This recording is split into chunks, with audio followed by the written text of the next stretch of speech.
Merci d'accueillir très chaleureusement Terence Davis qui vient nous présenter The Long Day Closes.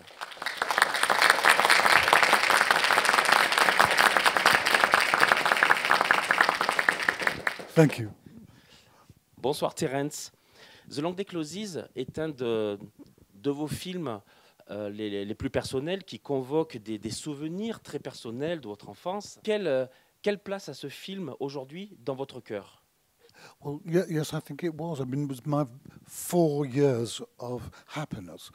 My father died when I was 7 in '52, and I had to leave primary school at 11. So my 4 years were such happiness. I've never been so happy or contented, and I've longed for those days again because they're lost, and that's something I can't come to terms with, even after all these years.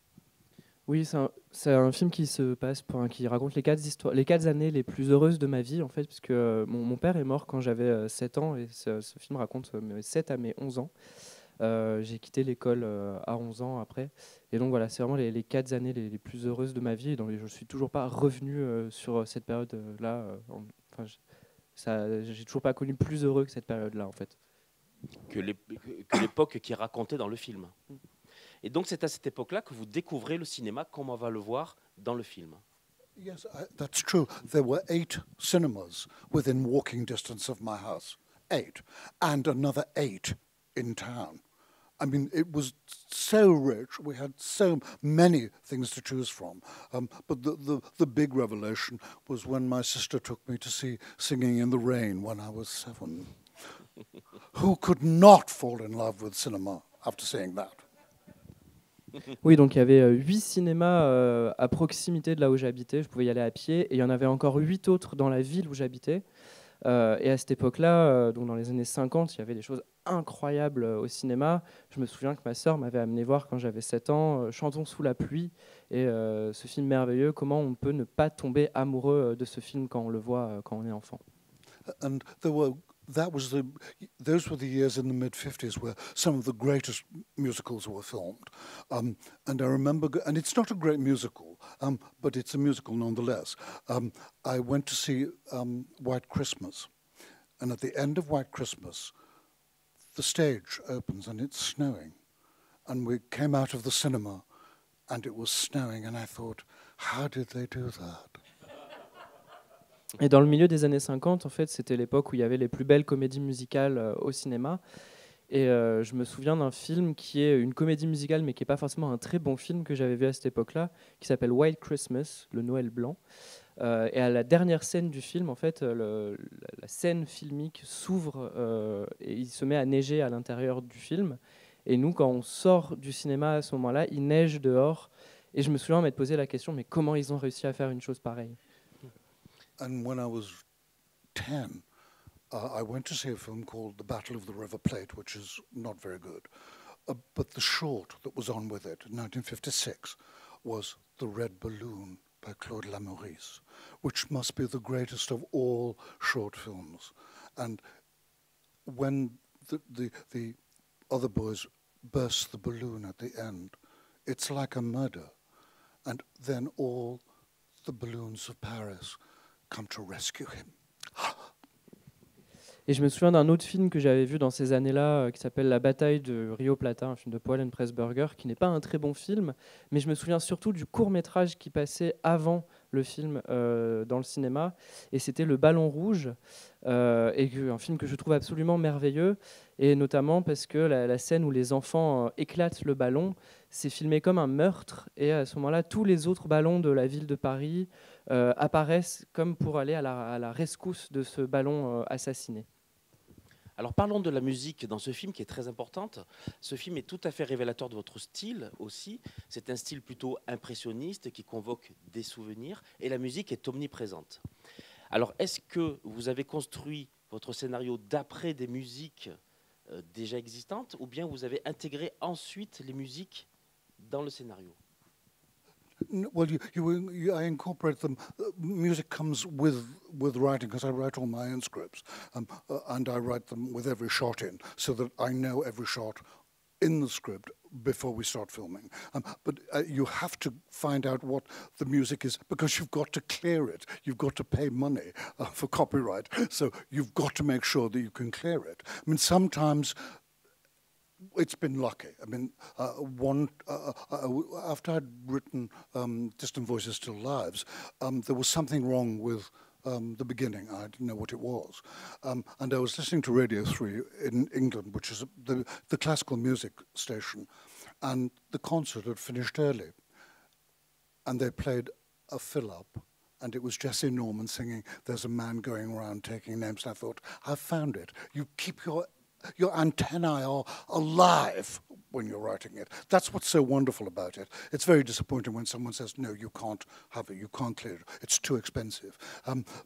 But very often the music will determine the sequence, or I know what the sequence is, and I think, no, this is the music that goes with it. It's sort of, as we say in English, 6 of one and half a dozen of the other. Alors, j'écris tous mes scénarios de tous mes films et je les détaille jusqu'au plan. C'est-à-dire que quand je vais tourner, je sais à l'avance à quoi doit ressembler le plan, je les ai dans ma tête. Donc les chansons, je les incorpore au fur et à mesure, mais j'ai une idée des chansons que je veux mettre pour chaque scène, parce que de toute façon, quand on fait un film, il faut pouvoir négocier les droits des morceaux pour avoir le droit de les utiliser, et ça coûte de l'argent. Alors des fois on dit oui, et des fois on dit non, et il faut trouver une autre solution. Et par exemple, quand je faisais Distant Voices Still Lives, j'avais fini le film, mais je trouvais qu'il manquait quelque chose à la séquence d'ouverture, et j'arrivais pas à dire précisément quoi. Et je suis rentré chez moi et j'écoutais la radio numéro 3 en Angleterre. Et en fait, ils avaient fini plus tôt que prévu leur concert, et donc ils passaient de la musique pour meubler. Et c'était une chanson de Jesse Norman. Et en l'entendant, je me suis dit, ah, c'est ça qu'il me faut pour cette scène, c'est ce morceau qui me manquait. J'ai obtenu les droits et j'ai pu le mettre dans la musique, et c'était absolument parfait. Mais voilà, c'est important de pouvoir rebondir, parce que des fois, en fait, on n'a pas les droits qu'on veut, et ça peut être très frustrant quand on a une idée en tête du morceau qui collait exactement à la musique et qu'on ne réussit pas à l'obtenir. On va appeler maintenant Panos Koutras, qui va nous dire en quoi le cinéma de Terence Davis a une résonance dans sa propre sensibilité. Merci Panos. Merci à vous. Ok, je commence en français et après I switch in English. Ok. C'est pour moi un grand honneur et une grande chance. Et on a une grande chance, vous aussi aujourd'hui, parce que Terence Davis est pour moi le plus grand cinéaste, britannique sûrement, mais du monde entier. Et le film qu'on va voir, c'est un de ses plus grands films. Et c'est un film qui a marqué toute une génération, il a marqué le cinéma.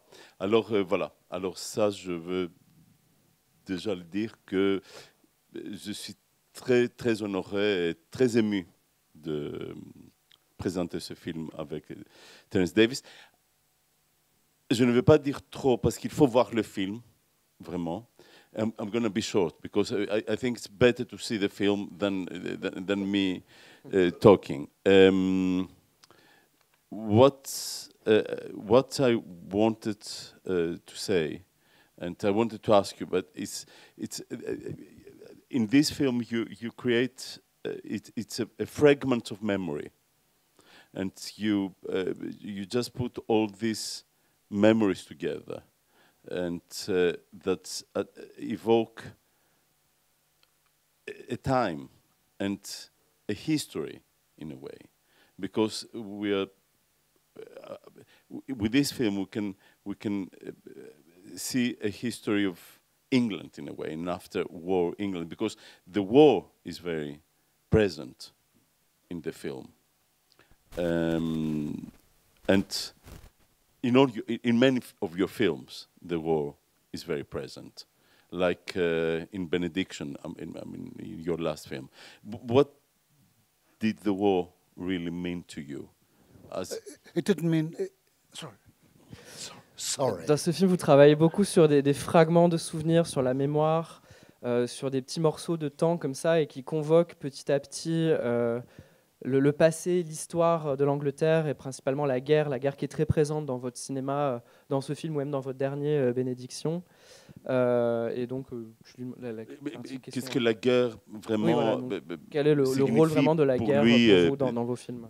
Dans son expérience personnelle. La Seconde Guerre mondiale. Well, in England, because we're a very small country, the losses in the First World War, which were even more dreadful than the First World War. I mean, there was every single hamlet and village lost somebody. I mean, it was just carnage, and it's like that for all the combatants. And so the war, both wars hang in our subconscious in Britain, because particularly the Second World War, because that was the last time we were important. We've still not come to terms with the fact that we're just a silly little island off the coast of Europe. En fait, la Seconde Guerre mondiale, en particulier en Angleterre, revêt une importance cruciale dans les mémoires collectives parce qu'il n'y a pas un village, une ville, un hameau qui n'est connu, qui n'est perdu de gens en fait dans la Deuxième Guerre, encore plus que la première.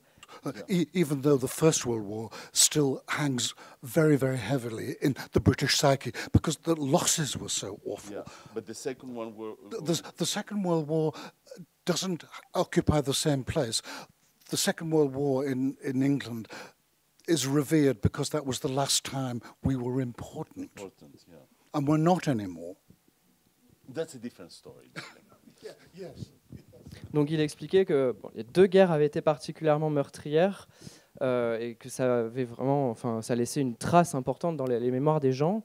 Et la Deuxième Guerre mondiale en particulier avait une importance toute particulière parce que c'était la dernière fois que le Royaume-Uni en tant que nation avait eu une importance à l'échelle internationale, en tout cas ce que les habitants du pays s'imaginaient.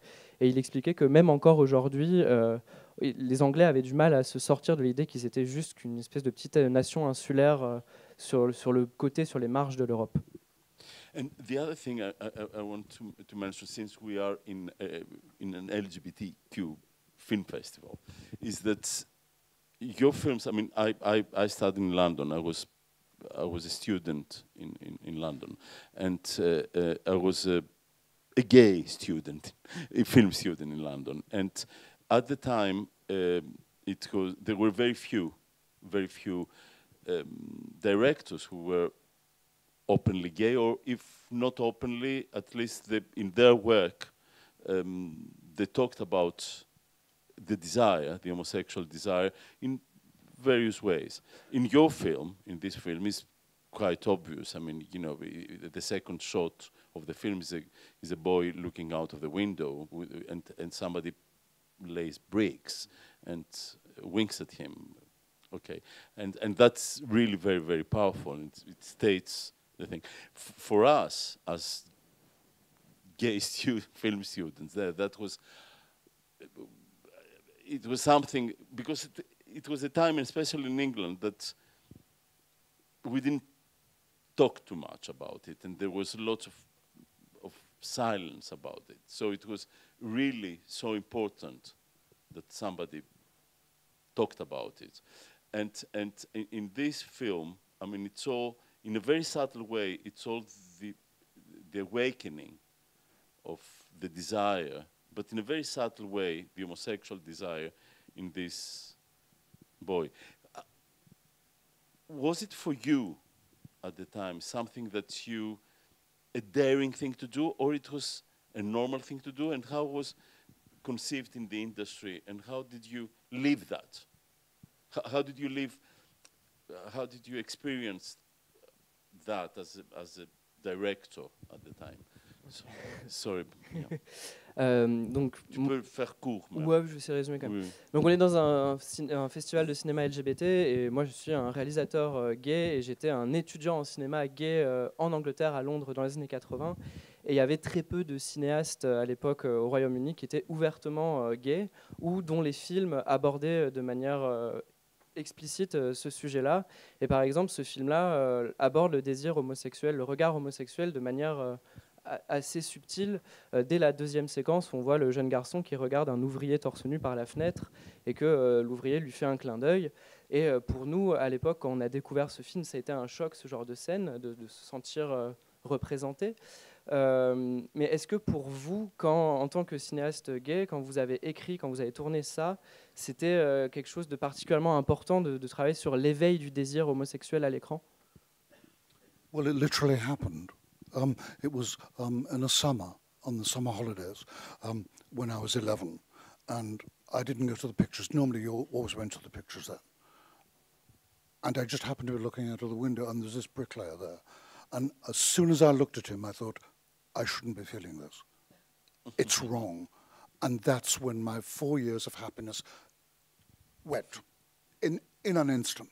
And then it was another 10 years where I wanted to be forgiven. I wanted to be like everybody else. It was a criminal offence in London, in Britain anyway. But I prayed until my knees bled, and no succor came at all. They were some of the most miserable years of my life.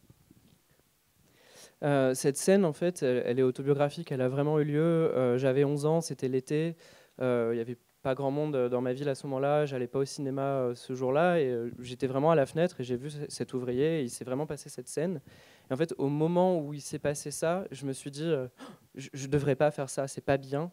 Et en fait, ça a été instantanément la fin des 4 plus belles années de ma vie, ce moment, et ça a été le début de 10 années de misère émotionnelle, affective, parce que l'homosexualité en Angleterre était encore interdite, c'était un crime à l'époque, c'était puni. Et moi, j'ai grandi dans un milieu très religieux, et en fait, pendant ces 10 années-là, je me retrouvais à prier sur mes genoux pendant des heures jusqu'à ce que mes genoux saignent pour que Dieu me corrige, et ça n'arrivait jamais, évidemment. Et voilà, c'était très, très dur. But my question, the second part of the question is, as a filmmaker in the 80s, making these films, where did you position yourself? Was it easy? Was it how you were perceived? Because I was a student at the moment, I don't know. But how you were perceived in the industry in England as a filmmaker making these films, as a gay filmmaker? Dans quelle situation ça vous mettait dans les années 80 en tant que réalisateur gay de faire des films qui abordaient l'homosexualité? Well, I didn't see myself like that at all. You know, no. I mean, I tried to. I just wanted to make films that were true to what I felt. I happen to be gay, and those films, those early films, are about that. But they're about the terror of being gay, of the fact that I was frightened that you could go to prison for 7 years in England, and so that you were immediately a criminal, and you were immediately terrified. Absolutely, I just remember being terrified throughout my teenage years. No, but as a filmmaker in the 80s. No, but I've never seen myself like that. No, but the others. Did they see you as a gay filmmaker? I've no idea. Yeah. I've no idea. Okay. Donc du coup, il explique que lui, il n'a jamais pensé à ça en ces termes quand il le faisait. Il faisait pas ça pour montrer l'homosexualité, mais pour être au plus vrai, au plus proche de ce qu'il était réellement. Et il se trouve que c'était un homme gay.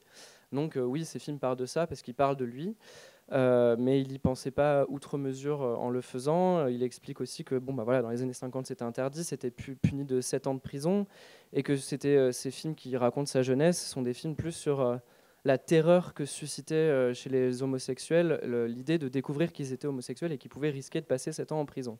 Et Panos lui a demandé, mais les autres réalisateurs dans les années 80, qu'est-ce que eux ils pensaient de vous par rapport à ça? Et il a juste répondu qu'il n'en avait pas la moindre idée.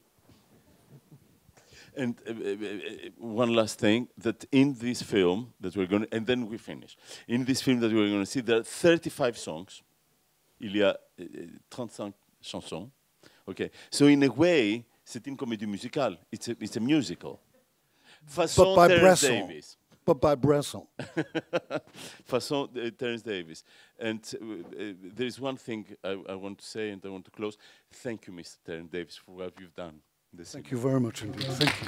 Thank you.